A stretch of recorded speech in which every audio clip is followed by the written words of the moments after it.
USA Israel বনাম ইরানের যে যুদ্ধ চলছে তার আঁচ এবার গিয়ে পড়ল ইরাকের উপরেও।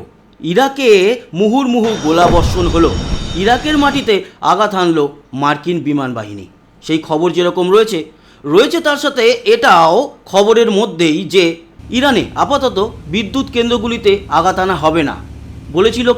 বলেছিল ডোনাল্ড ট্রাম্প। অথচ ইরানের তরফ থেকে জানা যাচ্ছে আজকেই নাকি আঘাত হেনেছে বিদ্যুৎ কেন্দ্রে মার্কিন বাহিনী। এই সমস্ত খবরাখবর থাকছে আপনাদের জন্য।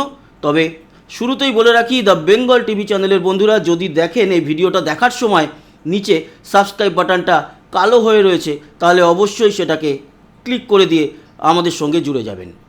শুরুতে আজকে যেই বিষয়টা আপনাদের জানাবো তা হচ্ছে এই যুদ্ধ আবহের মধ্যে এই প্রথম যুদ্ধ শুরুর পর ডোনাল্ড ট্রাম্প ফোন করেছিলেন ভারতের প্রধানমন্ত্রী নরেন্দ্র মোদীকে, এবং সেই খবর মার্কিন দপ্তর থেকেও যেরকম টুইট করা হয়েছে, নরেন্দ্র মোদীও কিন্তু জানিয়েছেন যে হ্যাঁ ফোনে কথা হয়েছে। কী কথা হয়েছে সেই সমস্ত কিছু জানা যায়নি।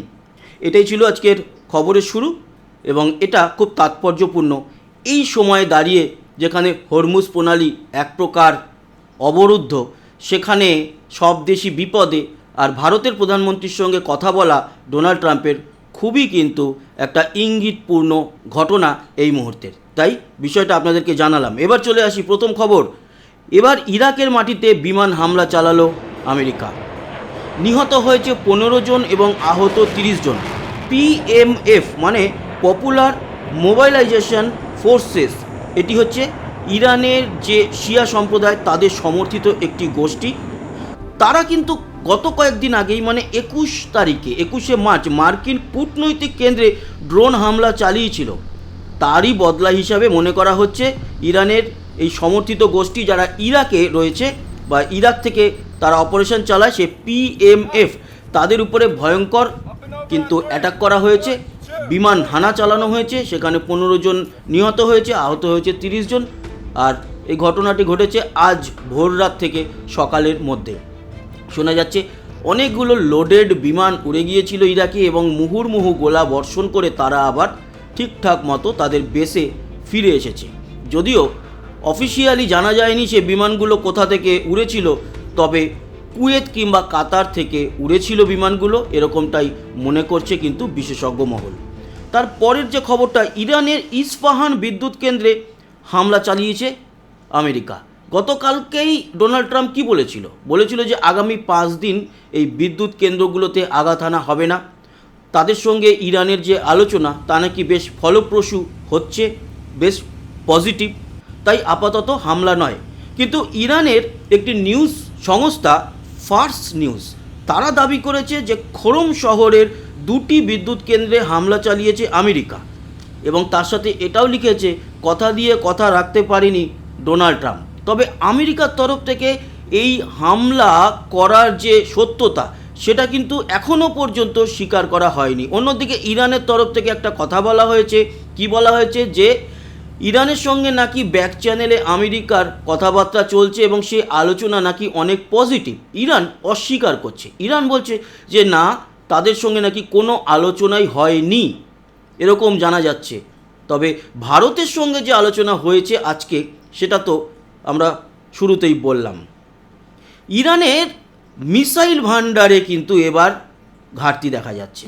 এর আগে যুদ্ধের শুরুতে 2500 ব্যালিস্টিক মিসাইল ছিল, সেজিল সহ আরও অনেক মডেলের। এবার তা কমে 1000-এ নেমে এসেছে, এরকমটাই খবর পাওয়া যাচ্ছে।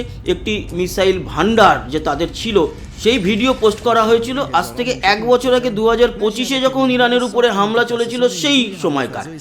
আর এতদিন বাদে তাকে আবার পোস্ট করা হয়েছে, বলা হচ্ছে আমাদের ভান্ডার অটুট। কিন্তু যা খবর পাওয়া যাচ্ছে, তাদের 2500 ব্যালিস্টিক মিসাইলের যে ভান্ডার তা কমে মাত্র 1000-এ নেমে এসছে। আর এই মুহূর্তে উৎপাদন এক প্রকার বন্ধ। তাই তারা কিন্তু ড্রোন এবং মাইন এইসবের উপরে এবার নির্ভর করছে। ব্যালিস্টিক মিসাইল 1000-এর নিচে নেমে গেলে তাদের ভারসাম্য নষ্ট হবে, এটাও তারা ভালো করেই বুঝতে পারছে, যদিও তারা মুখে স্বীকার করছে না এই খবরটি। কারণ কয়েকদিন আগেই আমেরিকা হামলা চালিয়েছিল হরমুজ প্রণালীর কাছে একটি মিসাইল তৈরি হয় এরকম কেন্দ্রে, সেখানে কিন্তু সম্পূর্ণ ধ্বংস হয়ে গেছে সেই কারখানাটি যেখানে মিসাইল তৈরি হতো। তাই এই খবরটির মধ্যে যুক্তি আছে যথেষ্ট, তাদের মিসাইলের ভান্ডার এবার কিন্তু ঘাটতির দিকে। শীঘ্রই ইসলামাবাদে আমেরিকা এবং ইরান বৈঠকে বসতে চলেছে। এই যুদ্ধ পরিস্থিতির মধ্যে শান্তি আলোচনা হবে এবং পাকিস্তান মধ্যস্থতা করতে চায়। পাকিস্তানের তরফ থেকে এরকম প্রকাশ করা হয়েছে, যদিও আমেরিকা বা ইরান এখনও পর্যন্ত সেই নিয়ে মুখ খোলেনি। তবে যদি এটা হয়ও এবং তাতে যদি শান্তি নেমে আসে, তাহলে ইসলামাবাদেই হোক আর দিল্লিতেই হোক, অন্তত শান্তি আলোচনাটা হোক, এটা আমাদের সকলেরই ইচ্ছা। আর একটা খবর দিই আপনাদের, আমেরিকার টেক্সাসে এবার তেল শোধনাগারে বিস্ফোরণ। তবে কি এবার ইরানের মিসাইল আঘাত হানলো একেবারে আমেরিকার ভিতরে গিয়ে? দেখুন, এই যে ভিডিও দেখতে পাচ্ছেন, এটি গতকালকের এই ঘটনা আজকে প্রকাশ পেয়েছে বিভিন্ন পত্রপত্রিকায়, নিউজ চ্যানেলে। সেখানে দেখা যাচ্ছে এই টেক্সাসের তেল শোধনাগার, সেখানে দাউ দাউ করে আগুন জ্বলছে। এখানে গ্যাসোলিন সহ পেট্রোল, ডিজেল সব কিছুই পরিশোধন হতো। গতকাল এখানে একটি বিরাট বড় বিস্ফোরণ হয়, যদিও কোনো হতাহত বা আহতের খবর পাওয়া যায়নি। অনেকেই মনে করছে এখানে কি তাহলে ইরানি কোনো মিসাইল গিয়ে পড়েছে বা অন্য কোনো দেশের। জানা যাচ্ছে সেরকম কোনো খবর নেই বটে, তবে তদন্ত চলছে কেন এই আগুন জ্বলে উঠলো বা এখনও পর্যন্ত জ্বলছে। তৈল শোধনাগার তো এত তাড়াতাড়ি কন্ট্রোলে আনা যায় না, তো তার উপযুক্ত কারণ কি, সেই কারণ হয়তো আমরা পরে জানতে পারবো। ঘটনা ঘটেছে, সেই খবরটা আপনাদের সামনে দিলাম। আরও একটি খবর আপনাদের জানাই, সেটা হচ্ছে হরমুজ প্রণালী পেরোলো ভারতের আরও দুটো জাহাজ। দুটো জাহাজের নাম কি? একটার নাম পাইনগাস আর একটার নাম হচ্ছে জগবসন্ত। কি নাম!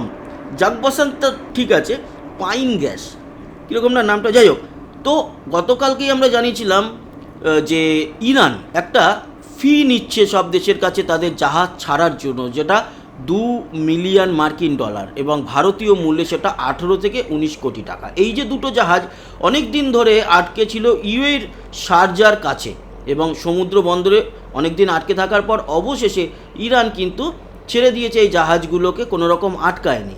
তো এই 18-19 কোটি টাকা কি এক একটা জাহাজের জন্য দিতে হয়েছে ভারতকে? ইরানের তরফ থেকে বা তেহরানের তরফ থেকে তারা জানিয়েছে ভারতের থেকে তারা ফিজ নেয়নি। এটাও কিন্তু একটা পজিটিভ বার্তা, অন্তত ভারত ইরান সম্পর্কের মধ্যে। ভারত প্রথম থেকে নিউট্রাল রয়েছে, কোনো দিকেই কোনো পাল্লার দিকে ঝুঁকে পড়েনি। এবং ভারতের প্রধানমন্ত্রী নরেন্দ্র মোদী আজকেই বা গতকাল আজ দুদিন ধরেই কিন্তু একদিন লোকসভায় একদিন রাজ্যসভায় এই বিষয় নিয়ে মতামত রেখেছেন। আর একটা কথা পরিষ্কার করে দিয়েছেন, ভারত একটাই পক্ষে, তা হচ্ছে ভারতের পক্ষে। যেটা ভারতের জন্য ভালো, ভারত সেটাই করবে, কোনো দিকেই তারা ঝুঁকবে না। তো এই ছিল খবরাখবর। আশা করি ইনফরমেশনগুলো আপনাদের কাজে লাগলো। সঙ্গে থাকবেন, আমাদের সাবস্ক্রাইব করে লাইক আর শেয়ার করবেন, কমেন্ট বক্সে আপনার গুরুত্বপূর্ণ মতামত জানাবেন। আসি, আবার দেখা হবে, টাটা।